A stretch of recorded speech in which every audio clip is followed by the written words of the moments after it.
There's a woman by the name of Virginia Satir who is a researcher, an author, a very well-respected family therapist. And she once said, communication is the largest single factor determining the kinds of relationships an individual has with others and what happens to him in the world around him.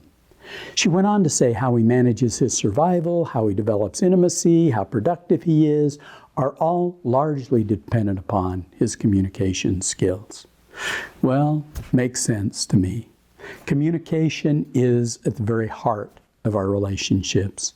In fact, I think it wouldn't be too much to say that the quality of our relationships is a function of how well we communicate. So if we want to improve our relationships, then we begin by improving our communication. So here's a chart. It's a framework for understanding and improving communication.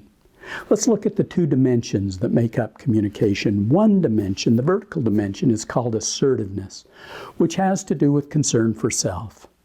People high on this dimension stand up for their own rights. They look out for their own needs. They defend their own position. They seek to influence other people to their point of view. The second dimension, which is along the bottom axis, is empathy, and that's concern for others.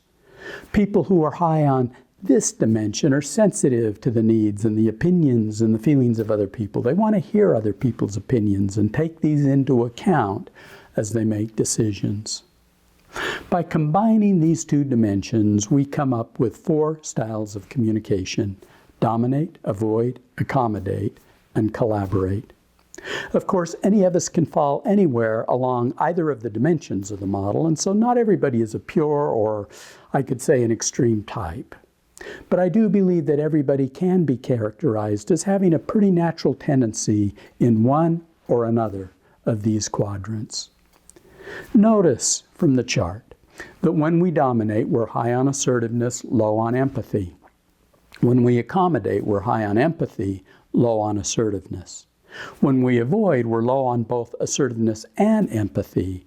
When we collaborate, we're high on both assertiveness and empathy. We're good at taking care of our own needs, but also good at helping other people meet their needs as well. Well, I want to point out that sometimes it's hard to see these styles in our day-to-day conversations when everything is going relatively smoothly.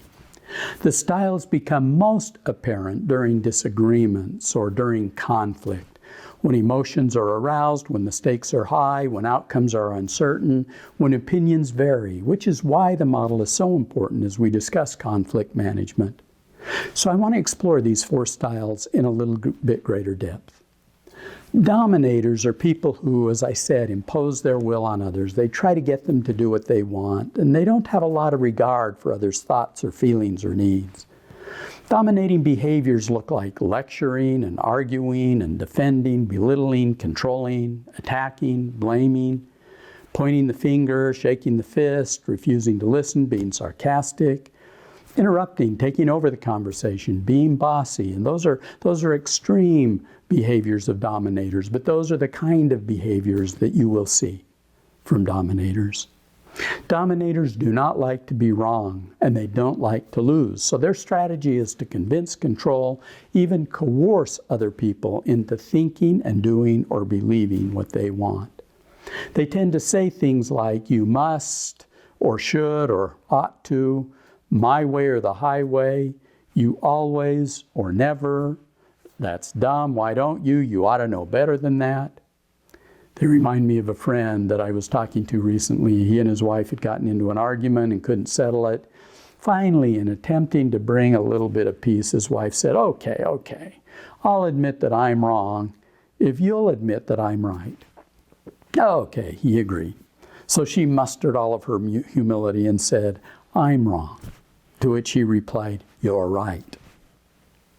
Well, dominators communicate the message, if you don't do what I want, I'll intimidate you, coerce you, even overpower you until you do. At the extreme, dominators go on the offensive and attack other people, trying to win through intimidation, power, and control. These are people that tend to be action-oriented, direct, demanding, opinionated, critical, and appear to be self-assured. Well, in the next lecture, I'm going to keep talking about some of the other styles.